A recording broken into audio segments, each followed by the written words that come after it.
Alors, bonjour à toutes et à tous. Bienvenue à l'URPS Médecins. Donc, moi, je suis le docteur Philippe Bernard. Je suis anesthésiste libérale et je suis l'actuelle présidente de l'URPS Médecins libéraux Auvergne-Rhône-Alpes. Donc, qu'est-ce que l'URPS? Alors, vous inquiétez pas, ça ne va pas durer longtemps. Mais simplement pour vous rappeler que l'URPS Médecins est une association créée par la loi HPST de 2009 qui a donc instauré les unions régionales des professionnels de santé, dont font partie les médecins, mais il y a 10 URPS. La loi HPST a créé 10 URPS pour chaque professionnel de santé.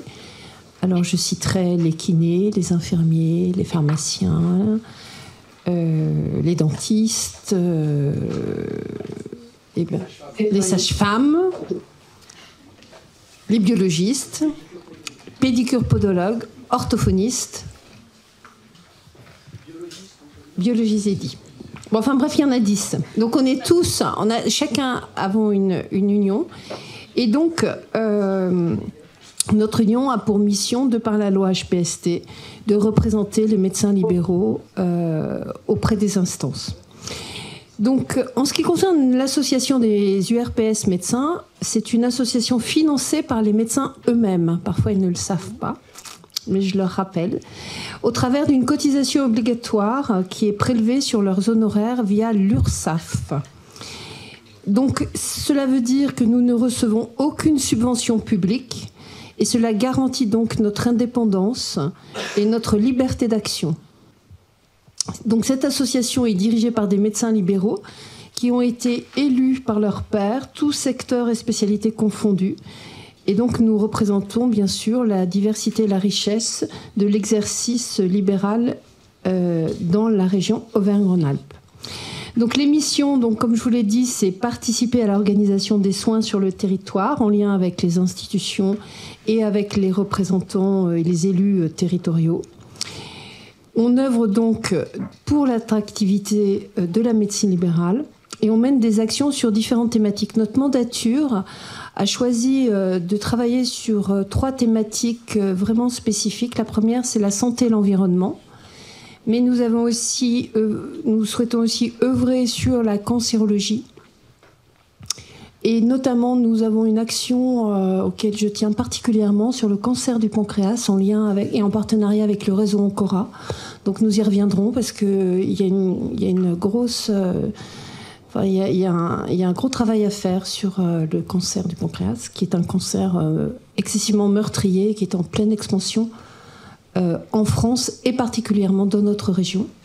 Et puis, bien évidemment, nous avons souhaité, et je remercie le docteur Benchetrit et le docteur Favier qui sont à l'œuvre sur cette thématique, travailler sur l'obésité. Alors, sur l'obésité, c'est une maladie multifactorielle, comme tout le monde le sait.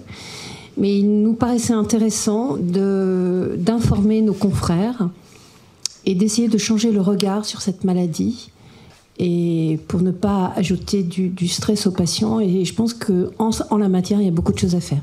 Donc voilà, je vais laisser la parole à Salomon ou à Julien, je ne sais pas qui prend. Et je vous remercie pour votre présence et bonne matinée.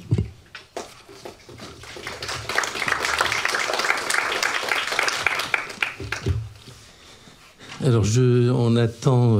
Je vous fais juste un petit mot d'accueil avant. Il y a le docteur Dargent qui doit arriver, qui est en train de se garer. Donc, mes chers collègues, chers amis, donc je suis honoré de vous accueillir aujourd'hui à cette journée dédiée à la thématique cruciale de l'obésité, qui est organisée à l'URPS Rhône-Alpes. Ce moment est spécialement conçu pour nous, professionnels de santé, afin de renforcer nos connaissances, échanger nos expériences et surtout trouver des solutions communes face à cette épidémie mondiale qu'est l'obésité. Avant d'aller plus loin, permettez-moi d'adresser mes remerciements les plus sincères au groupe de travail obésité, dont l'engagement sans faille et le travail acharné ont rendu cette rencontre possible.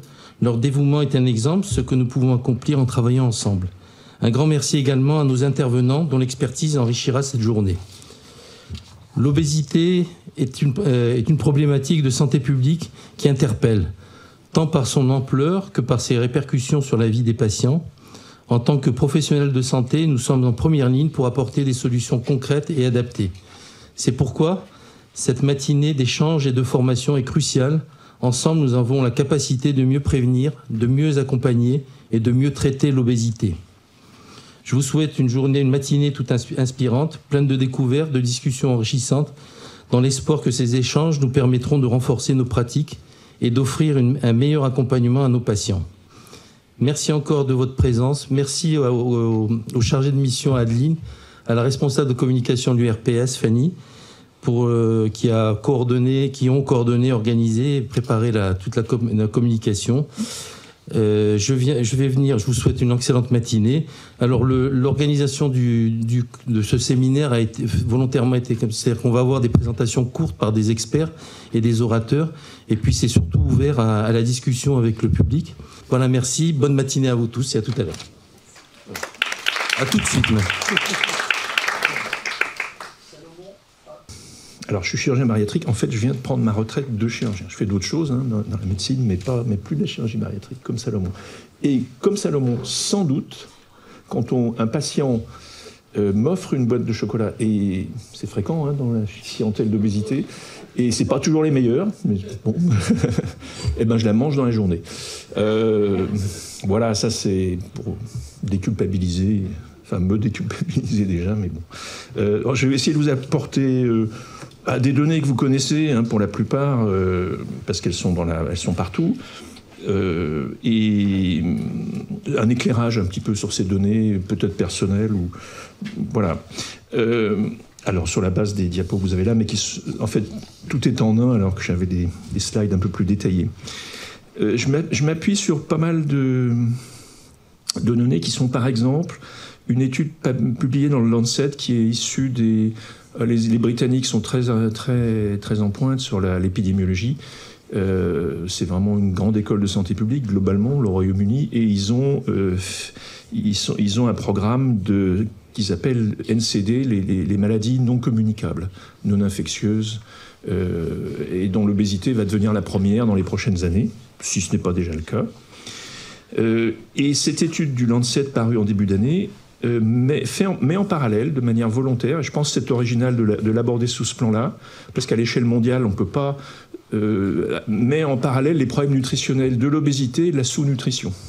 Puisque finalement, en termes de maladies non communicables, ce sont les mêmes conséquences, évidemment avec des variations importantes, en termes de santé publique et de maladies liées à la sous-nutrition ou à la surnutrition. Est-ce que finalement... Et Salomon soulignait la problématique du réservoir, finalement, du renouvellement, du taux de renouvellement des obèses. Et finalement, s'il y a des raisons d'espérer, c'est chez les enfants, bien sûr, qui sont les obèses adultes de plus tard. Ce qu'on observe, c'est que les taux sont à peu près les mêmes. En France, par exemple, c'est 17% d'obèses chez les enfants, 16 à 18% chez les adultes. Enfin, c'est l'inverse, pardon, mais c'est pareil. Ce qui est assez surprenant, que les taux se soient rejoints. Mais il semble, mais je ne sais pas si vous l'avez abordé, mais que le taux chez les enfants soit plutôt stable ces dernières années, ces quelques dernières années, ce qui n'est pas le cas chez les adultes. Il y a des données environnementales qu'il faut prendre en compte. Et puis finalement, comment est-ce que l'abord de l'épidémiologie peut nous aider à formaliser un rationnel de traitement pour les prochaines, dans ce qu'on peut espérer dans les prochaines années, dans les toutes prochaines années. Alors, les perspectives, c'est que, en termes d'épidémiologie, on sait que l'obésité dans le monde, c'est 13%, c'est bien plus dans les pays développés, mais c'est quand même très important dans certains pays, non pas en voie de développement, on n'appelle plus ça comme ça d'ailleurs, mais comme l'Inde par exemple, où la classe moyenne est très obèse. Évidemment, la sous-nutrition est encore prévalente, globalement en Inde, mais c'est en train de changer par exemple. Et le nombre de cas d'obésité aurait triplé depuis 1975. Et évidemment, mais ça sera réabordé plus tard, les complications liées à l'obésité. On estime que, par exemple, pas tout à fait, mais presque la moitié des cas de diabète sont liés au surpoids. Que les maladies cardiaques, pour plus de 20%. Les cancers, c'est pas facile parce que la méthodologie n'est pas forcément simple, mais ça de 7 à 40%. Et globalement, l'obésité, c'est 3 millions de décès à peu près chaque année en France. Donc c'est la première cause des maladies non communicables. En termes de perspective, Globalement, c'est encore la 5e cause de mortalité dans le monde, selon les calculs de l'OMS. C'est maintenant, alors c'est assez amusant, et d'ailleurs c'est Yann qui m'a fait faire la correction, c'est que cet article de Lancet de début d'année, de février 2024, on disait il y a 800 millions d'obèses dans le monde et on va dépasser le cap du milliard en 2030. En fait, on vient de le dépasser. Alors, on n'est pas forcément sur une progression exponentielle, donc le terme d'épidémie, effectivement, il prête à confusion, il n'est probablement pas exact. Mais c'est pour ça qu'on a finalement appelé les maladies non communicables, puisqu'elles ont un caractère épidémique mais non communicable. Évidemment, mais ça c'est une incise, c'est-à-dire que les traitements de l'obésité, quels qu'ils soient, pris en charge à tout point de vue, sont normalement très en aval du traitement préventif, c'est-à-dire de la santé publique. En France, on a des outils qui sont théoriquement bons par rapport à d'autres pays. Ils ne sont pas forcément mis en œuvre de manière très pertinente, mais vous avez le Nutri-Score qui fait polémique chaque année finalement. Et même encore maintenant, où c'est largement accepté, il y a encore beaucoup de sociétés qui refusent d'appliquer le Nutri-Score. Mars, je crois, Nestlé est venu au Nutri-Score, je crois, tout récemment. Mais il y a d'autres sociétés qui font énormément de produits de ce type et qui ne veulent pas l'inscrire sur leurs produits. Et évidemment, les programmes de prévention chez l'adolescent, moi j'avais été très marqué, intellectuellement marqué, si vous voulez, ça remonte à plus de 10 ans, c'était l'étude ICAPS qui a été fait en région strasbourgeoise. Il y a eu un programme publié, très net, de prévention de l'obésité chez l'enfant dans les collèges, avec un programme d'éducation physique à la carte, et qui avait montré des résultats de diminution de la prévalence de l'obésité chez ces adolescents et enfants, sur 5 ans d'évolution, qui était très significatif. Donc c'est ce type de programme qu'il faut mettre en place, et jusqu'à les problèmes de publicité pour les produits à haute valeur calorique, on en est loin, malheureusement, les publicités, on est encore très inondé par ce type de mise en avant de produits finalement qu'on affiche comme bons pour la santé, ou etc., d'avoir un Nutella à 16h systématiquement quand on rentre de l'école, ce que font croire les publicités, c'est évidemment pas bénéfique pour la santé publique. Alors cet article du Lancet, c'était 90 à 2022. Alors, il n'est pas facile à décrypter. Il fait des pages et des pages. Il y a une tendance à l'augmentation, pas dans tous les pays, une augmentation de l'ordre de 10% dans la majorité des pays. Voilà. Donc on est plus sur une progression épidémiologique, et bon... je ne suis pas statisticien, mais il est difficile de voir, d'ailleurs, comme en démographie en général, quelle va être la courbe, comment elle va s'infléchir, à quel moment et quand est-ce qu'elle peut ou elle va s'infléchir. Parce que de toute façon, elle va forcément s'infléchir. On ne va pas atteindre 100% d'obésité dans le monde.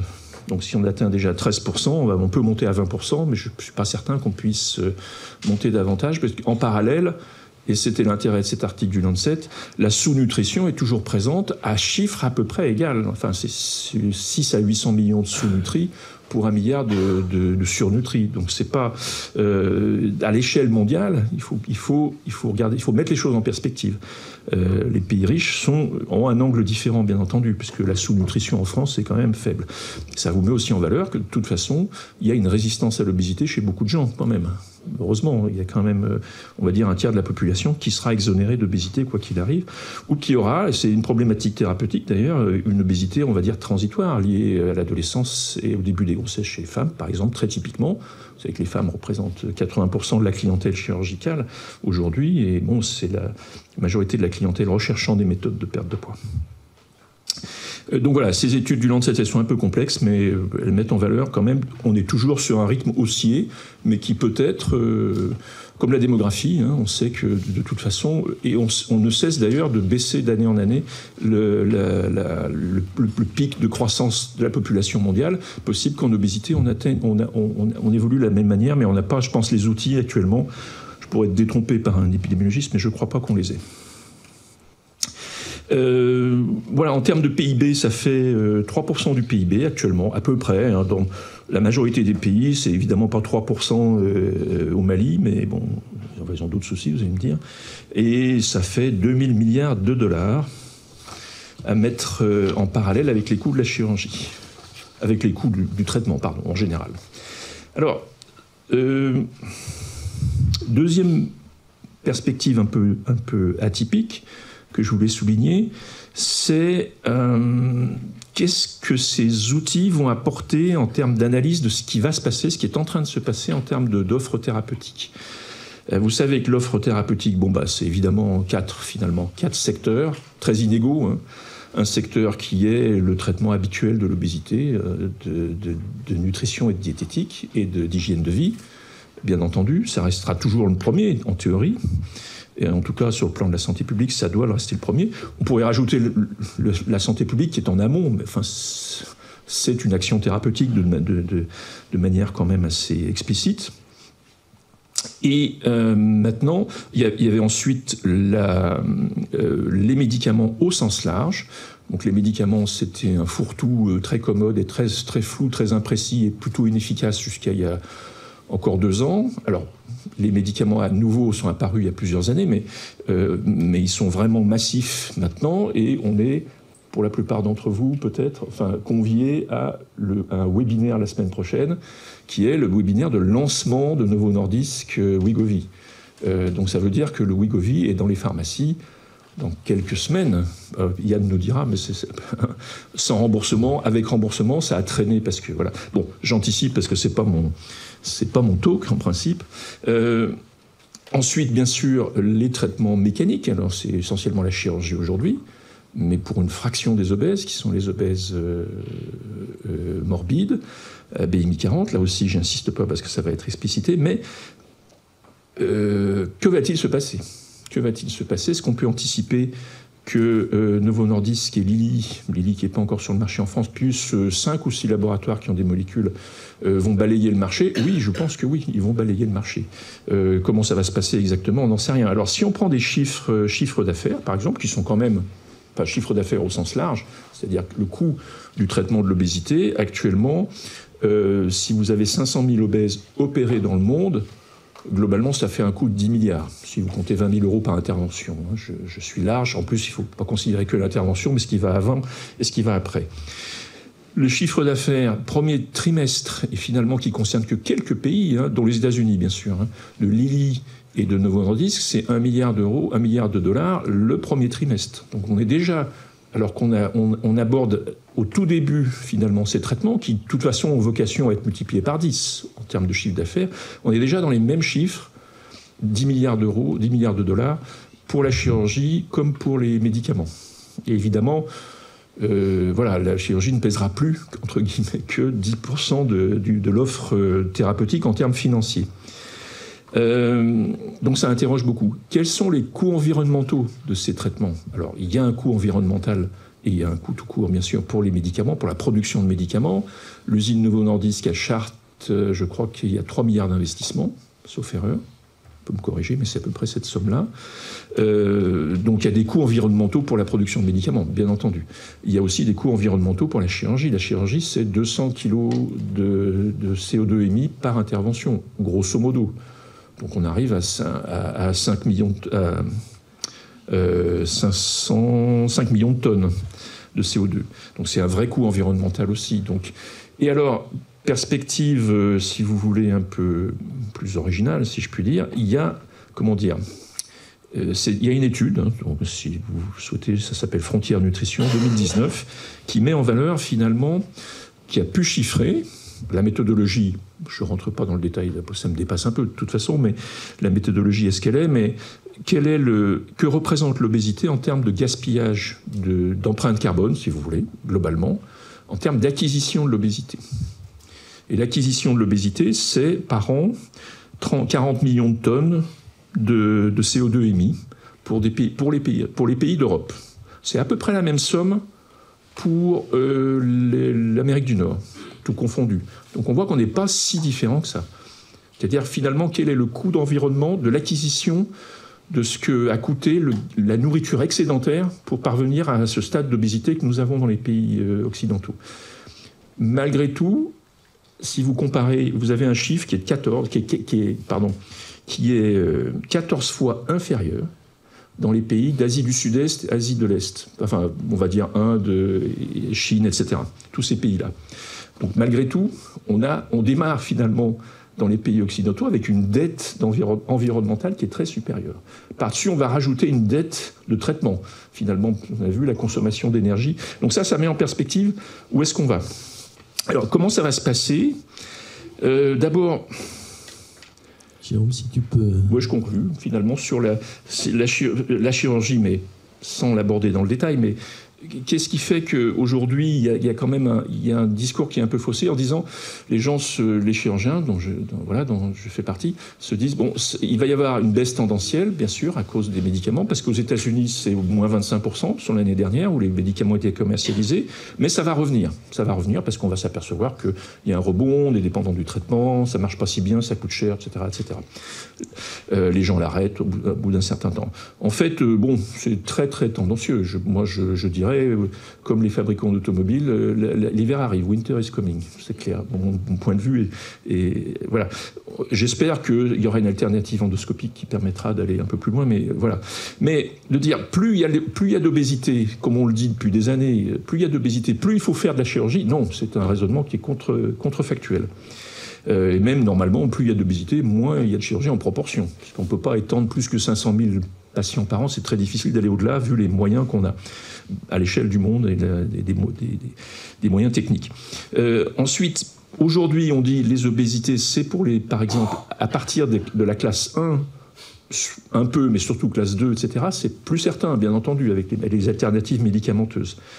D'autre part, qui remporte la mise, et je conclus sur cette dernière appréciation, c'est que, le marché de l'obésité, prenez pas ça en termes vulgaires, mais si vous voulez, le contour de l'obésité, en termes médico-scientifiques, il est adéquat par rapport au marché réel. C'est-à-dire que finalement, ça serait le contresens de penser ça, excusez-moi. C'est-à-dire que, par exemple, quand vous prenez la cancérologie, le marché médico-scientifique, c'est-à-dire qu'est-ce qu'il faut faire, quelles sont les indications, c'est le marché réel. Il n'y a pas d'alternative ou très marginale pour les patients. En obésité, c'est complètement l'inverse. C'est-à-dire qu'il y a un vrai marché médico-scientifique qui vous dit que pour telle catégorie d'obèses, voilà le traitement. Ça évolue, mais on peut à peu près le cibler. Puis il y a le marché réel, ce que font les patients, qui n'a rien à voir, en fait. Rien à voir. Donc c'est pour ça que quand je dis winter is coming, c'est pas une blague. C'est-à-dire que je commence à voir, j'en ai vu pas mal, et je vois par le biais d'autres activités médicales, beaucoup de patients qui sont des indications, qui font 150 kilos. 150 kilos, le GLP-1 ne vous permettra pas de descendre à 100 kilos. Je crois que c'est une évidence pour tout le monde aujourd'hui. Mais les gens se disent, non, je vais essayer d'abord. Voilà, c'est clair maintenant. Je ne dis pas la majorité, mais on va aller dans ce sens-là. Voilà, c'était ma seule conclusion sur ces données. Je te remercie. On est dans le timing à peu près. On va laisser la place quand même à une ou deux questions parce que ce que nous a dit le docteur Dargin est très intéressant. Et notamment sur... Il y a un biais dans la prévention de l'obésité et dans la prise en charge, c'est qu'en face, vous avez l'industrie agroalimentaire. Et tout le problème, tous les programmes, vous avez tous entendu parler des PNNS, et malheureusement les PNNS sont mis en place, mais il n'y a pas de budget et souvent sont, disons, sponsorisés par l'industrie agroalimentaire. Donc c'est entre nous deux, mon cœur balance, et c'est tout le problème de l'obésité. C'est qu'en face, vous avez l'industrie agroalimentaire qui est le premier employeur d'un pays, etc. Et c'est là où il y a des décisions d'État. Nous, on peut pas agir à ce niveau-là.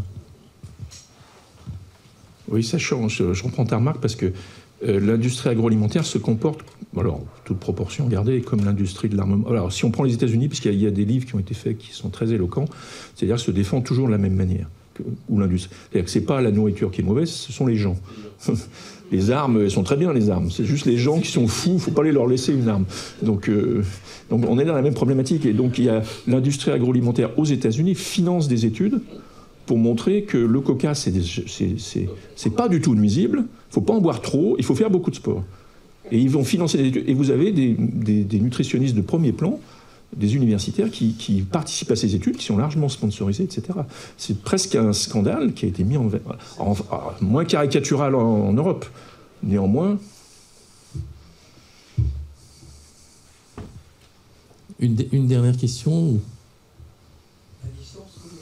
à distance, vous avez des questions? Alors, c'était pas forcément une question, c'était une interrogation sur le chiffre de 2,8 qui correspondait donc à 2,8 milliards, je crois, de décès.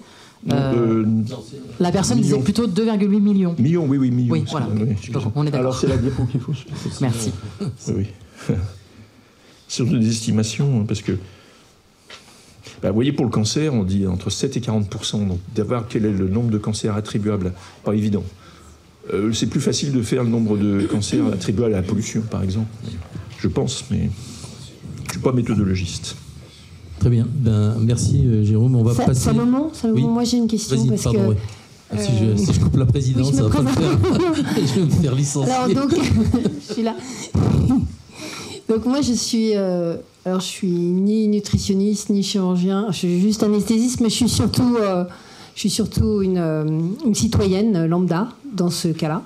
Et moi, la question que je pose, parce qu'effectivement, vous dites que les données sont biaisées à partir du moment où l'industrie agroalimentaire finance en partie les études et les publicités et le se sentir bien, je ne sais plus comment ça s'appelle en anglais. Bon, bref.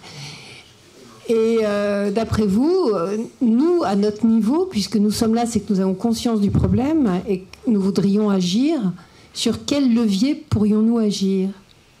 Le B2B avec les patients, est-ce que ça suffit? Quels sont nos moyens d'action pour prévenir et informer? C'est fait. Alors, je prends juste par exemple Herzberg, le fameux auteur du Nutri-Score. C'est quelqu'un qui a été volontairement dénigré même, hein. C'est à ce point-là, quoi. Hein. Et comme c'est quelqu'un d'un universitaire timide, austère, il a été un peu... Mais il a fini par prévaloir. Puis il y a des gens qui l'ont défendu, donc il y a des gens qui montent au créneau envers les décideurs de santé publique pour imposer le Nutri-Score. Ça, c'est quand même très positif. C'est presque sociétal. On agit par l'intermédiaire de la société, je pense. On est les représentants de la société à certains égards. Et il y a un travail, pardon, là, pour compléter ce qu'il dit, il y a les usagers. C'est-à-dire que les associations peuvent avoir... Parce que de toute façon, notre action à ce niveau-là, elle peut être qu'au niveau de politique et au niveau d'un lobbying au niveau politique pour agir. Nous, on est en fin de course, les médecins, on a beau prendre la chose par tous les morceaux, on est en fin de course et on peut pas agir sur la entre guillemets pandémie. Et il faut beaucoup utiliser notamment la Ligue, les associations, les collectifs, etc., qui, eux, sont des représentants des usagers, donc des électeurs en puissance. Et là, on peut avoir une action là-dessus. Oui, tout à fait. Pour compléter, bonjour, je suis Aurélie Quillet, je suis psychologue, mais aussi patiente experte, consultante, formatrice en obésité, et je fais partie de la FERO, de la Ligue nationale contre l'obésité, et de plein d'autres associations de représentants des usagers ou des professionnels de santé, des sociétés savantes. Et je pense que c'est tous ensemble, en fait, qu'on doit lutter à un niveau politique et faire du lobbying, en particulier contre l'industrie agroalimentaire, pas forcément pour la surnutrition, parce que je suis pas tout à fait d'accord avec ça, mais principalement pour la qualité nutritionnelle de ce qui nous est apporté en supermarché ou dans d'autres... bon, bref, peu importe. Et parce que les facteurs, en fait, de l'obésité, on l'a un petit peu évoqué tout à l'heure, sont principalement génétiques, épigénétiques. Et ça passe aussi par les perturbateurs endocriniens. Donc c'est pas seulement ce qu'on mange, en termes de quantité ou de qualité calorique, entre guillemets, mais c'est vraiment nutritionnel. On empoisonne, on va dire, les organismes. Alors après, il y a des organismes qui sont plus perméables que d'autres à, du coup, développer des obésités, mais c'est un scandale sanitaire et social, bien sûr, principalement parce que ça ne développe pas que de l'obésité. On parle de l'obésité là aujourd'hui, mais on a bien vu qu'il y avait une corrélation aussi avec les cancers, avec les diabètes de type 2, syndrome métabolique, mais aussi tous les troubles mentaux, psychologiques, dépression, etc. Tout ça, on sait que les causes, c'est toujours la même chose. C'est la nutrition et les perturbateurs endocriniens. En partie, en très grande partie. Eh bien, bonjour à tous. Je suis Dr Habit, je suis pédiatre. Je vais parler épidémiologie de l'obésité. C'est des chiffres, c'est pénible, donc je vais être très, très rapide. En pédiatrie, il y a 3 rebonds d'adiposité qui sont autour de 1 an, 5-6 ans, et puis à la fin de l'adolescence. C'est des rebonds qui sont naturels et tout rebond en dehors de ces 3 phases prédispose à l'obésité. Un enfant de 1 an qui a un BMI élevé, mais qui baisse, il aura moins de risque d'obésité qu'un enfant qui est dans la courbe et qui, après 1 an, augmente. Il y a une augmentation de l'obésité qui a été notée. Elle a été multipliée par 2 entre 1992 et 2002. Un enfant qui est... Actuellement, il y a 5% des enfants qui sont en situation d'obésité. 80% des enfants à 3 ans qui sont obèses feront des adultes obèses. Et dans la population pédiatrique, on a 30% des enfants de 6 à 17 ans qui sont en situation de surpoids. Ce qui a été constaté aussi, c'est que la période du Covid a augmenté le taux d'obésité de 2% à peu près et le taux de surpoids de 3%. Dans l'obésité, il y a les facteurs socio-économiques qui interviennent.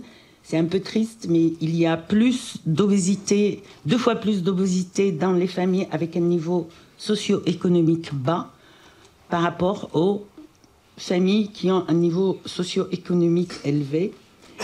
Et bien sûr, l'obésité, comme l'a dit Sylvie, c'est assez multiple. Il y a des facteurs génétiques, des facteurs épigénétiques, et puis il y a des facteurs psychosociaux.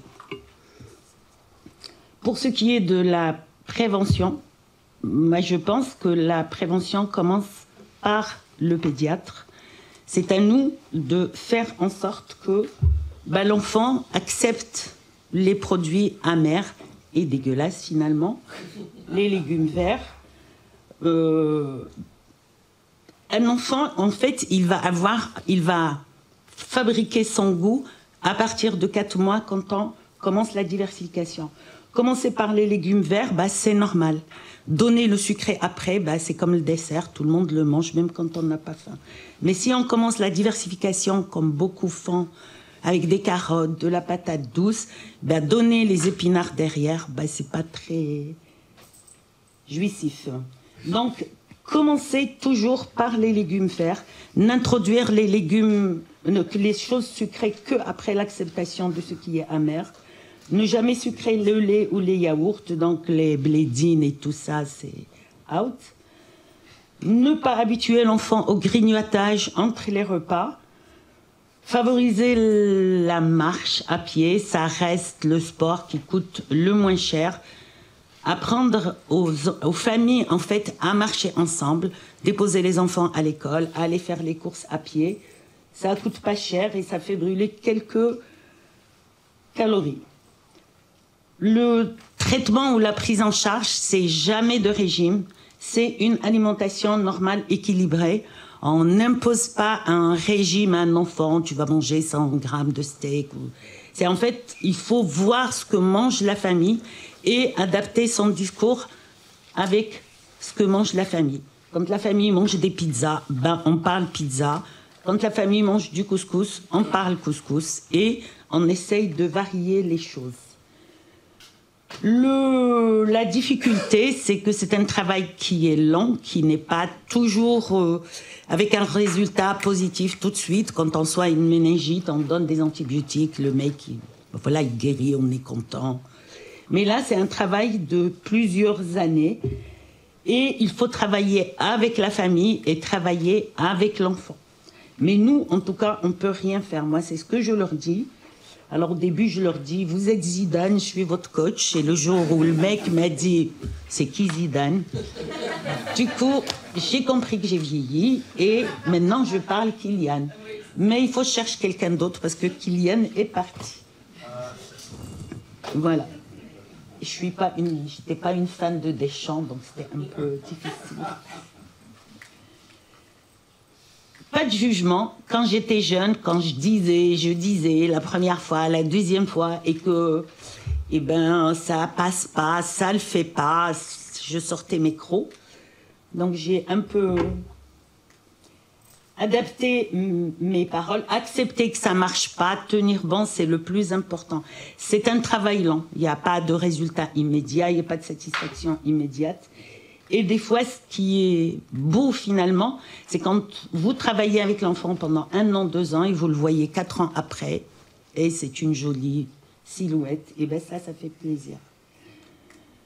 Pas de jugement, ça c'est le plus important. Il faut travailler main dans la main avec la famille, c'est le plus important.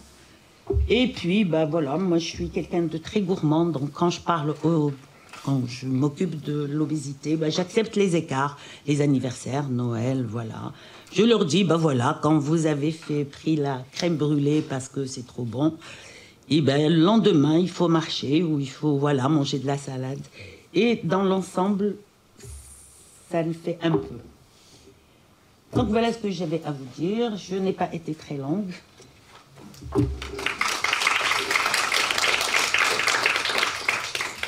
Jean Staniera, donc pédiatre aussi, et coordinateur des médecins du Collège 2 de l'URPS. D'abord, tu dis la prévention commence avec le pédiatre. Je pense qu'elle commence avec tous les praticiens de terrain, qu'ils soient généralistes ou pédiatres. Et je crois que c'est vraiment... il y a une solution que si on met l'ensemble des professionnels de santé dans cette prévention.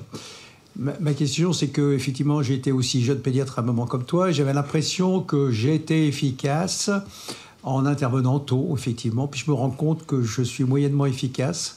Est-ce que toi aussi, tu te rends compte de cette situation? Enfin, c'est vrai que c'est pas une pathologie, une maladie qui est très gratifiante, hein, mais effectivement, il y a des petits pas. Quelle est ton expérience de ce côté-là? Alors, je suis d'accord avec toi. Moi, quand j'ai dit que c'est le pédiatre, parce que tout commence par nous, voilà. Mais oui, il n'y a pas qu'un professionnel. Il y a les diètes, il y a les psychologues. Moi, je trouve que l'apport du psychologue est important, parce que oui, il y a ceux qui mangent beaucoup parce que c'est des familles où les gens mangent bien. Je veux dire, quand dans une famille, tout le monde mange bien, mange gras, mange sucré, c'est bon, on ne va pas dire le contraire. Et forcément, les enfants, ils vont prendre cette habitude-là. Mais la majorité de l'obésité qui s'installe surtout dans la petite enfance ou dans l'adolescence, il y a souvent une cause de mal-être ou des trucs, des soucis, il y a des inquiétudes, il y a le harcèlement. On ne se remplit pas par hasard. Souvent, on se remplit pour mettre de la distance envers les autres, envers nos souffrances. Mais en tout cas, moi je trouve qu'on ne peut pas prendre en charge le surpoids ou l'obésité sans passer par le psychologue. Mais oui, c'est long. On n'a pas toujours de très bons résultats. C'est pas toujours. Le plus souvent, c'est pas valorisant. Mais moi, je garde le souvenir d'une fille où, je sais pas, au bout de 2 ans, j'ai laissé tomber. Je l'ai revue, je sais pas, 4 ans après, je l'ai pas reconnue. Et je lui dis, quand elle s'est présentée, je me suis rappelée parce que c'est un enfant, il s'appelait Cécilia. C'est une fille qui m'a trop marquée parce que voilà. Mais je lui dis, mais t'es toute belle, comment t'as fini le travail, avec qui? Elle me dit, mais avec vous? Je lui dis, j'ai pas 7 ans. Elle m'a dit, non, oui, au début, vous m'exaspériez, mais après la phase d'exaspération passée, ils entendent en fait, à un moment, malgré tout, ce qu'on a dit aujourd'hui et qui n'a pas imprimé, il peut imprimer plus tard. C'est pour ça qu'il ne faut pas perdre espoir, il faut continuer. Je te remercie. Je crois que pour nous, qui sommes plus en bout de course, qui nous occupons de l'obésité de l'adulte et du traitement, comme je dis, le traitement qui soit médical ou chirurgical, encore plus, c'est malheureusement on prend les patients en bout de course.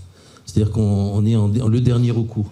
Et la prévention d'obésité va passer par sachant que l'obésité de l'enfant constitue l'obésité de l'adulte. C'est-à-dire que le stock de graisse qu'on va accumuler dans l'enfance, et c'est là où on peut agir. Parce que sinon, on est face à, on ne peut pas dire une pandémie, parce que l'obésité n'est pas contagieuse. Mais en tout cas, si ça continue comme ça, il y a un rythme de renouvellement des obèses de l'ordre de 17% par an. donc chez les adolescents et les enfants. Donc on peut pas, de toute façon, le traitement va pas régler le problème si on prend pas les choses en amont. Et l'amont, c'est les médecins de soins primaires, c'est-à-dire les spécialistes en médecine générale ou les pédiatres qui vont pouvoir régler ce problème, parce qu'après, vous allez voir dans les autres tables rondes, les conséquences sont majeures, et la mortalité. Il ne faut pas oublier que l'obésité tue 50 000 personnes du fait des maladies qu'elle induit par an en France. Hein. Donc c'est plus que le Covid et tout ce qu'on veut. Une question dans l'article.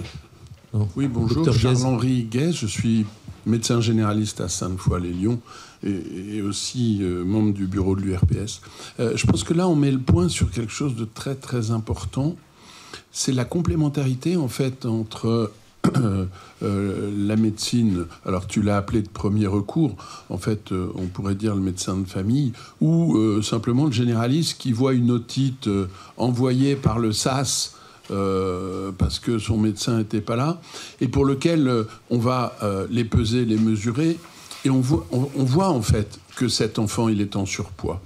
Et on voit dans le carnet de santé que c'est pas forcément tout à fait bien repéré.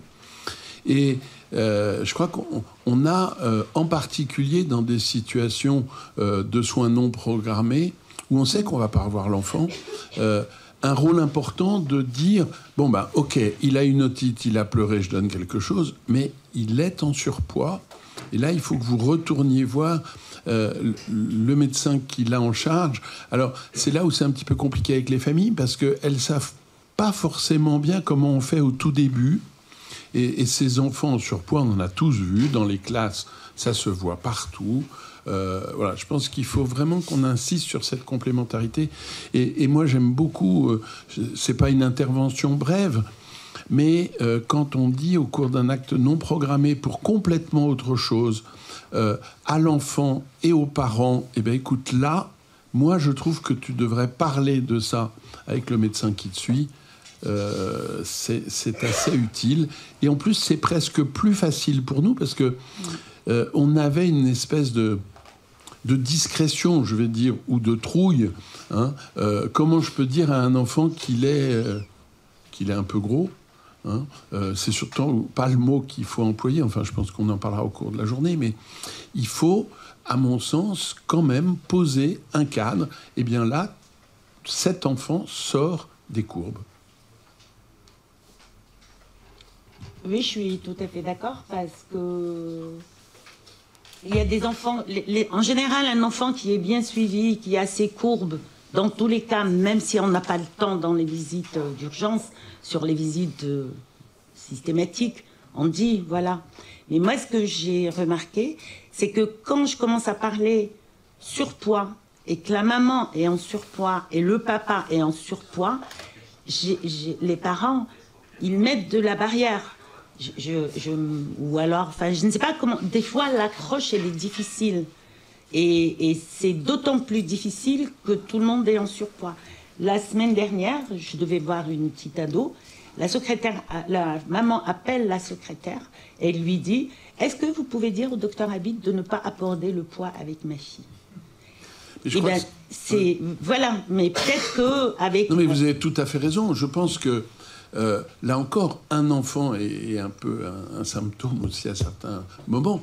Et pour nous, ça peut nous permettre de travailler avec les parents qui n'ont pas envie d'entendre parler. Parce que la phrase du parent un petit peu fort, on va dire, hein, c'est: tu vois, le docteur, il te dit bien qu'il ne faut pas manger. Ce qui est d'ailleurs pas forcément ce qu'il faut dire. Oui. Voilà. Mais on voit qu'il y a vraiment un travail au sein de tout l'environnement familial et que ça fait partie des non-dits. Hein. Voilà, nous aussi, on a la mère qui appelle: lui, parlez pas de ça, lui, parlez pas de ça. En tout cas, le travail sur l'obésité, il se fait avec l'enfant, mais surtout avec la famille.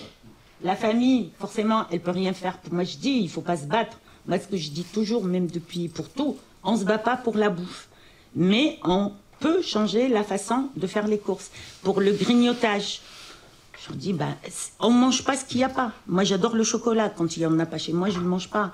Qu'une maman m'offre boîte de chocolat, ben, je la mange vite. Donc, moi, ce que je leur dis... Tu la donnes à ta secrétaire? Non, je ne suis pas très généreuse. Mais voilà, on ne mange pas ce qu'on n'a pas.